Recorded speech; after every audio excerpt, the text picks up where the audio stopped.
जय माता दी। मेरे भक्ति चैनल पर आप सभी भक्तों का स्वागत है। मैं आप सब लोगों को शीतला माता की कथा सुनाने जा रही हूँ। कथा को सुनने से पहले शीतला माता के जितने भी भक्त हैं चैनल को लाइक और सब्सक्राइब करना ना भूलें। लाइक और सब्सक्राइब ज़रूर करें, जिससे शीतला माता की कृपा आप सभी भक्तों पर सदा ही बनी रहे। धन्यवाद। एक बार शीतला माता ने सोचा कि चलो आज देखूं कि धरती पर मेरी पूजा कौन करता है, कौन मुझे मानता है।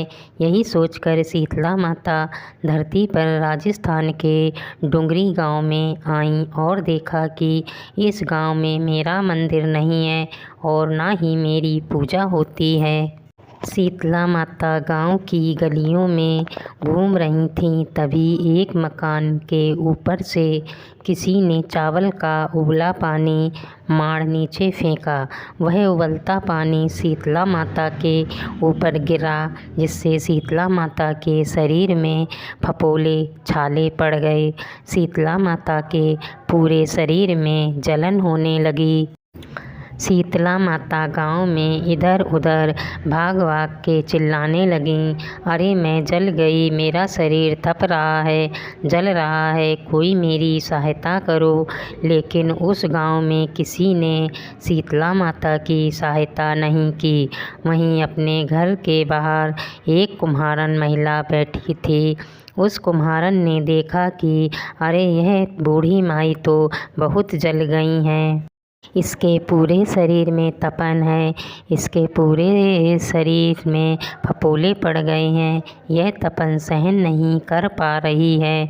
तब उस कुम्हारन ने कहा, हे माँ, तू यहाँ आकर बैठ जा, मैं तेरे शरीर के ऊपर ठंडा पानी डालती हूँ। कुम्हारन ने उस बूढ़ी माई पर खूब ठंडा पानी डाला और बोली, हे माँ, मेरे घर में रात की बनी हुई राबड़ी रखी है, थोड़ा दही भी है, तू दही राबड़ी खा ले। जब बूढ़ी माई ने ठंडा ज्वार के आटे की राबड़ी और दही खाया तो उसके शरीर को ठंडक मिली। तब उस कुम्हारन ने कहा, आ माँ, बैठ जा, तेरे सिर के बाल बहुत बिखरे हैं, ला मैं तेरी चोटी गूँथ देती हूँ। और कुम्हारन माई की चोटी गूँथने हेतु कंघी बालों में करती रही। अचानक कुम्हारन की नज़र उस बूढ़ी माई के सिर के पीछे पड़ी तो कुम्हारन ने देखा कि एक आँख बालों के अंदर छुपी हुई है। यह देख कर वह कुम्हारन डर के मारे घबरा कर भागने लगी। तभी उस बूढ़ी माई ने कहा, रुक जा बेटी, तू डर मत, मैं कोई भूत प्रेत नहीं हूँ, मैं शीतला देवी हूँ। मैं तो इस धरती पर देखने आई थी कि मुझे कौन मानता है, कौन मेरी पूजा करता है। इतना कहकर माता चार भुजा वाली, हीरे जवाहरात के आभूषण पहने, सिर पर स्वर्ण मुकुट धारण किए अपने असली रूप में प्रकट हो गईं। माता के दर्शन कर कुम्हारन सोचने लगी कि अब मैं गरीब इन माता को कहाँ बिठाऊं। तब माता बोली, हे बेटी, तुम किस सोच में पड़ गई। तब उस कुम्हारन ने हाथ जोड़कर आँखों में आंसू बहते हुए कहा, हे माँ, मेरे घर में तो चारों तरफ दरिद्रता बिखरी हुई है, मैं आपको कहाँ बिठाऊं। मेरे घर में ना तो चौकी है, ना बैठने को आसन ही। तब शीतला माता प्रसन्न होकर उस कुम्हारन के घर पर खड़े हुए गधे पर बैठकर एक हाथ में झाड़ू, दूसरे हाथ में डलिया लेकर उस कुम्हारन के घर की दरिद्रता को उजाड़ कर डलिया में भर कर फेंक दिया और उस कुम्हारन से कहा, हे बेटी, मैं तेरी सच्ची भक्ति से प्रसन्न हूँ, अब तुझे जो भी चाहिए मुझसे वरदान मांग लो।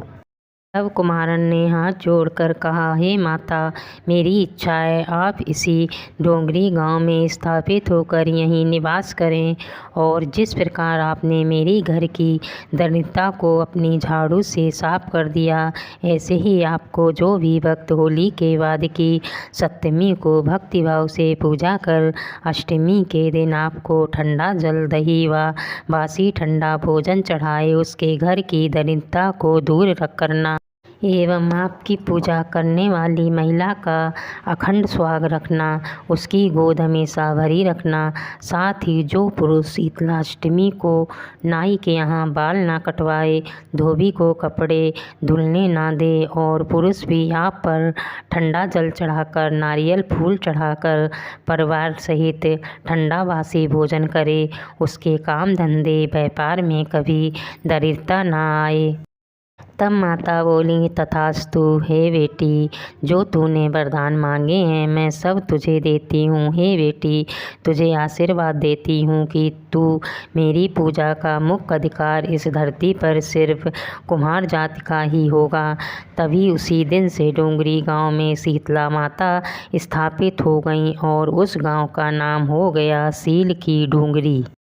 सील की डुंगरी भारत का एकमात्र मुख्य मंदिर है। शीतला सप्तमी के दिन यहाँ बहुत विशाल मेला लगता है। शीतला माता की जय।